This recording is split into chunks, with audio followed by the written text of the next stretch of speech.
Hello বন্ধুরা, তোমাদের সকলকে সুস্বাগত জানাই রিয়া চ্যাটার্জির মিনি ভ্লগসে। তো আজকের ভ্লগসটা একটা ধামাকাদার ভ্লগস হতে চলেছে, কারণ আমি আর মিঠাই লুকিয়ে লুকিয়ে একটা জায়গায় যাচ্ছি।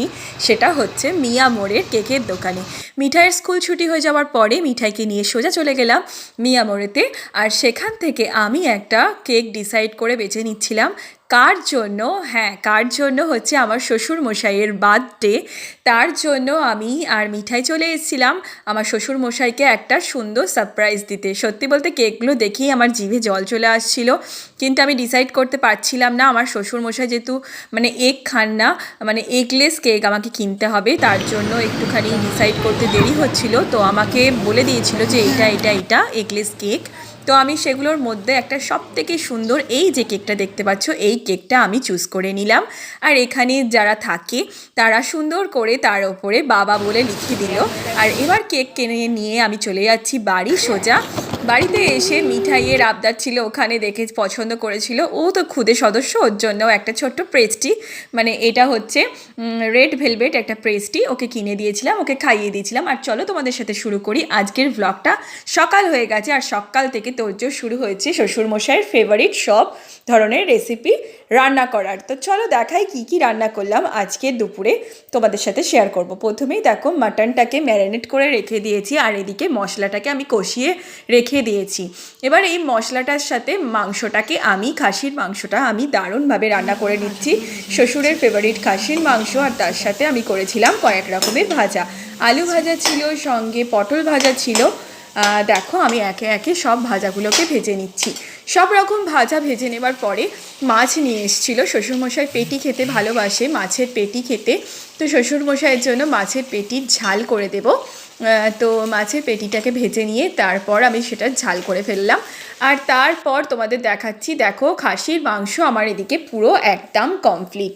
তোমাদের জাস্ট শেয়ার করছি। দেখো আমি তো এডিট করতে করতেই আমার জিভ দিয়ে জল এসে যাচ্ছে। তোমাদের কেমন লাগছে আমার ভিডিও অবশ্যই কমেন্ট করে জানাতে ভুলো না। আর আমার শ্বশুরমশাইকে বার্থডে উইশ করতে একদম ভুলবে না। আমার শ্বশুরমশাইয়ের এটা 81 বছরের জন্মদিন।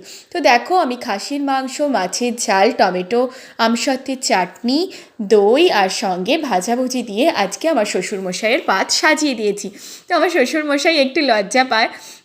তো দেখো মিঠাই কিন্তু আমার মিঠাই ওর দাদুকে আশীর্বাদ করে দিচ্ছে, বাবা ভোলানাথের বেলপাতা ছুঁয়ে আশীর্বাদ করে দিল মিঠাই সুন্দর করে। আর তারপর তোমার দাদা শাঁখ বাজিয়েছে, কিন্তু প্রথমবার, তাও বাবার জন্মদিনে, বাবার 80 বছরের জন্ম উপলক্ষে। আমার শাশুড়ি বলছে দারুণ শাঁখ বাজানো হয়েছে, আর মিঠাই দেখো হাততালি দিচ্ছে রীতিমতো।